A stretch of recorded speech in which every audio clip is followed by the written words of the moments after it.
Hello everyone. Bank reconciliation statement का question number 7 करना है आज हमें। 1 to 6 तक हो चुका है and now we will do question number 7। अभी भी सेम मेथड है क्वेश्चन नंबर 7 तक। कौन सा मेथड? जिसमें दिया होता है balance as per cash book, ठीक है, या फिर पॉजिटिव बैलेंस, फेवरेबल बैलेंस, ठीक है, या debit balance as per cash book. तो अभी भी ये वाला क्वेश्चन भी वही मेथड का है जिसमें हमें कैश बुक का बैलेंस दिया है और वो भी फेवरेबल बैलेंस दिया है। Balance as per cash book. जब balance as per cash book दिया होगा तो हम मैच किससे करते हैं? बैलेंस एज पर पासबुक से मैच करते हैं ना। जब कैश बुक का बैलेंस दिया होता है तो हम क्या करते हैं? पासबुक से उसे मैच करते हैं। यानी अब इसका इतने सारे 6 क्वेश्चंस करने के बाद काफी कुछ समझ में आ गया होगा कॉन्सेप्ट कि हमें जब कैश बुक का बैलेंस दिया हो और हमें पासबुक से मैच करना है तो हमें करना क्या होता है? सिंपल कि जो चीजें पासबुक में ज्यादा है वो यहाँ पर ऐड कर लेना, जो चीजें पासबुक में कम है वो यहाँ पर कम कर लेना, ठीक है। उस हिसाब से आपको काम करना होता है। एक एक एंट्रीज को, एक एक डिस्क्रिपेंसीज को देखते हुए हमें यहाँ पर एंट्री करनी है, ठीक है। Let's start. Question number 7. On examining the bank statement of Green Limited. ये किसका है? Bank reconciliation statement of green limited, ठीक है, ग्रीन लिमिटेड का है ये। एज ऑन अपडेट लिख देना 31 मार्च 2021, ठीक है। इसमें जो बैंक बैलेंस था वो है 23650। कितना है? 23650, ठीक है। फेवरेबल बैलेंस है, पॉजिटिव है।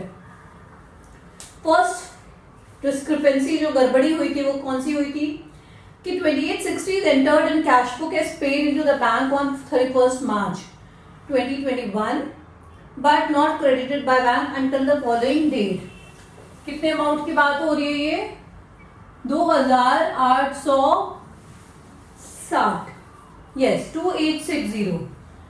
ये क्या हुआ कि कैश बुक में तो इसकी एंट्री हो गई, कैश बुक में एंट्री हो गई, ठीक है। ये मानकर कि ये पे हो गया है बैंक में, लेकिन अभी तक अकाउंट में क्रेडिट नहीं हुआ है, ठीक है। 2860 अमाउंट है, इतना रुपए कैश बुक में एंट्री कर दिया गया है कि ये जो है हमारे अकाउंट में ये पैसा आ गया है, हमने पे किया और अकाउंट में पैसा आ गया है, लेकिन अभी ये हमारे अकाउंट में क्रेडिट नहीं हुआ है, इसलिए पासबुक में अभी ये एंट्री नहीं हुई है, ठीक है। समझ आ रही है बात? इसलिए पासबुक में अभी ये एंट्री नहीं हुई है। तो हम भी क्या करेंगे? हम पासबुक में एंट्री नहीं हुई है तो हम यहां से भी इसे माइनस कर देंगे, क्योंकि हमें करना क्या है? हमें पासबुक के हिसाब से काम करना है। तो पासबुक में अभी एंट्री नहीं हुई है, तो क्या है? Entered in cash book as paid in amount paid but not credited in account, ठीक है। नॉट क्रेडिटेड इन अकाउंट, हम इसको क्या करेंगे? माइनस कर देंगे। क्यों कर रहे हैं हम माइनस? क्योंकि कैश बुक में तो हमने मान लिया था कि हमारे अकाउंट में ये पैसा आ गया है, लेकिन पासबुक में अभी वो क्रेडिट नहीं हो पाया अकाउंट में, तो पासबुक में ये हमारे अकाउंट में जुड़ के नहीं दिखा रहा है। तो पासबुक में अगर इतना रुपए कम है अभी मैच करने पे बैंक रिकंसिलिएशन, तो हम क्या करेंगे? इसको कैश, यहाँ पर कैश बुक में से भी कम कर देंगे, तभी हम कैश बुक के बैलेंस को पासबुक के बैलेंस के बराबर ला पाएंगे, ठीक है। ये था फर्स्ट पॉइंट। सेकंड पॉइंट पे आ जाते हैं। Bank charges 70 on 31 March 2021 are not entered in cash book. अब बैंक ने 70 रुपए काट लिए। बैंक ने क्या किया? 70 रुपए काट लिए, और लेकिन वो कैश बुक में उसकी कोई एंट्री नहीं है। मतलब पासबुक से तो आपके 70 रुपए कम है, पासबुक से 70 रुपए कम है, कैश बुक से कम नहीं है, तो आप कैश बुक से भी क्या करोगे? लेस कर दोगे, कम कर दोगे, ठीक है। Bank charges bank charges not entered in cash book, 70 rupees. Done. Third, a bill for 5500 discounted with the bank is entered in the cash book without recording the discount charges of 270. A bill for 5500, देखो bill for 5500, कोई bill था कितने का था 5500 का, discounted with the bank. ये bill क्या हुआ, डिस्काउंट कराया गया बैंक से.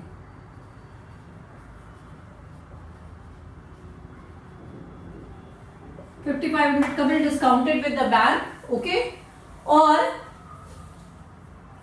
without entered in the cash book without recording the discount charge of 270, जिसमें 270 रुपए का डिस्काउंट चार्ज भी दिया गया, 270 रुपए का डिस्काउंट चार्ज दिया गया. ठीक है, पर कैश बुक में हमने ये तो एंट्री किया है, पर ये एंट्री नहीं किया है कि ये भी पेमेंट हुआ है.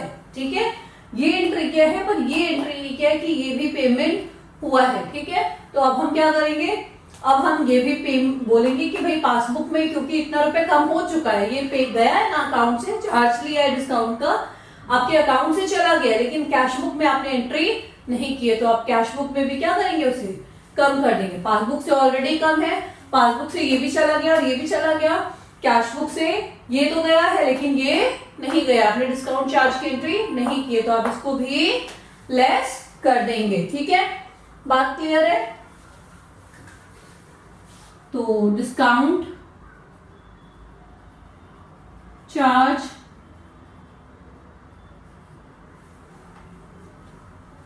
कितना है 270.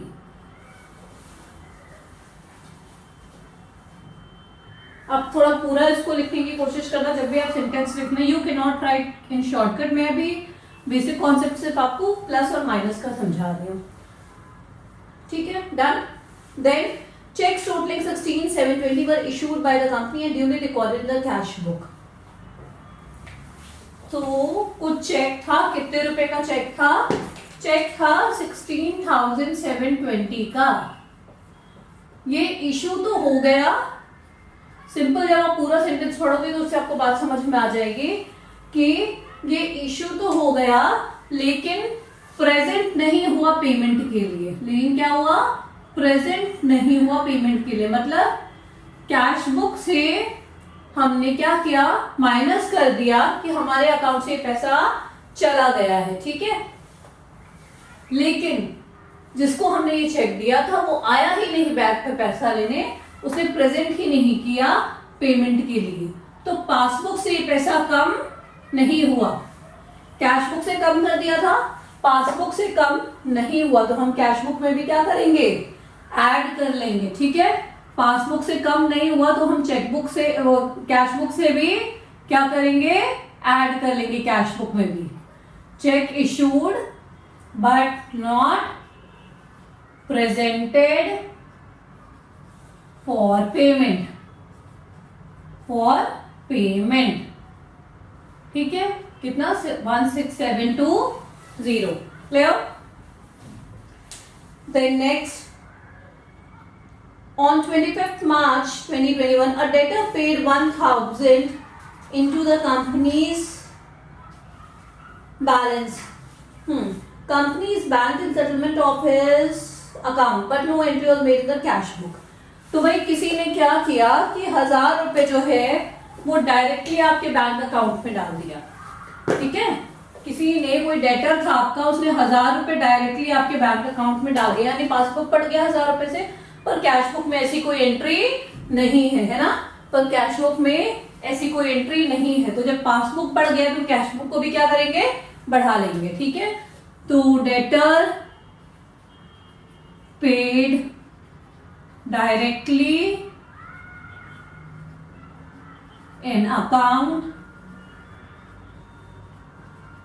not entered in cash book. कितना है 1,000. आगे बात समझ में, हमने यहां पर इसको ऐड कर लिया. एक और डिस्क्रिपेंसी है, no entry has been made in the cash book to record the dishonour on 15 March 2021 of a cheque for 550 received from Ram Babu. इसको भी जरा ध्यान से देखना कि क्या हुआ, कैश बुक में क्या छूटा। 550 रुपए का एक चेक लिया गया था, किससे? राम बाबू से। राम बाबू से 550 रुपए का चेक रिसीव्ड किया गया था, ठीक है, रिसीव किया गया था। समझ आ रही है बात? 550 रुपए का चेक राम बाबू से रिसीव किया गया था, ठीक है। तो जब चेक रिसीव किया तब तो कैश बुक तुरंत बढ़ गया होगा, ठीक है, ये मान के कि भाई हमारे अकाउंट में पैसे आ गए, बढ़ गया होगा ना कैश बुक। लेकिन हुआ क्या कि जब ये चेक गया बैंक में जमा होने, तब क्या हुआ, ये चेक डिसऑनर हो गया। जब ये गया चेक जमा होने तब ये डिसऑनर हो गया, और इस डिसऑनर की कैश बुक में कोई एंट्री नहीं है। इस डिसऑनर की कैश बुक में कोई एंट्री नहीं है। बात समझ में आई? 550 रुपए का चेक मिला, जब मिला तब हमने कैश बुक में एंट्री की थी, लेकिन जब डिसऑनर हो गया वो चेक तो उस डिसऑनर की कोई एंट्री नहीं है। क्लियर है बात? अब इसमें हम क्या करेंगे, हमने बढ़ा लिया ना कैश बुक एक तरह से। पासबुक में ये पैसे नहीं आए, पासबुक में पैसे आए क्या? नहीं आए, क्योंकि चेक डिसऑनर हो गया। लेकिन कैश बुक बढ़ा हुआ है, कैश बुक में हमने मान लिया कि रिसीव्ड है ना, तो हम कैश बुक से क्या करेंगे, कम कर देंगे। क्या करेंगे? कम कर देंगे। Check received from Ram Babu dishonoured, ठीक है, हम क्या करेंगे, कैश बुक से कम कर देंगे, क्योंकि पासबुक में तो बढ़े ही नहीं और कैश बुक में हमने इसको बढ़ा लिया था, ठीक है। 550 खत्म हो गया। आप चलो टोटल कर लो।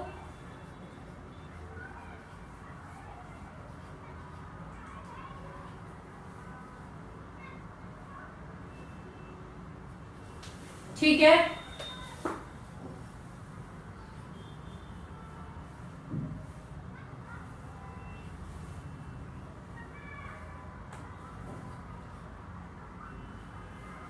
देखो भाई,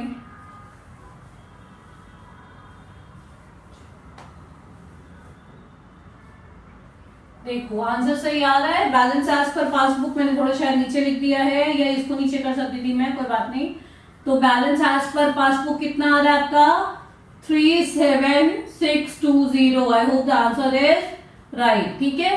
तो ये अभी तक जो 1 to 7 क्वेश्चन जो भी हुए हैं वो किस हिसाब से हुए हैं कि जब आपका क्वेश्चन में balance as per cash book दिया रहेगा, और वो भी पॉजिटिव बैलेंस, ओवरड्राफ्ट बैलेंस नहीं। Balance as per cash book, debit balance as per cash book लिखा हो सकता है, favourable balance as per cash book लिखा हो सकता है, positive balance as per cash book लिखा हो सकता है, ठीक है, कुछ भी लिखा हो, यही मेथड है आपके क्वेश्चन करने का, ठीक है। ओवरड्राफ्ट पे ये मेथड यूज नहीं करना, ठीक। ये क्वेश्चन नंबर 7 था आपका। इस मेथड के सारे क्वेश्चन 1 to 7 हमने कर लिए। अब हम आगे कौन से क्वेश्चंस करेंगे जिसमें क्वेश्चन में लिखा होगा बैलेंस एज पर पासबुक, ठीक है। अब हम इसके बाद कौन से क्वेश्चंस करेंगे जिसमें लिखा होगा बैलेंस एज पर पासबुक। जरा जल्दी से हम रिकॉल करते हैं कि मैंने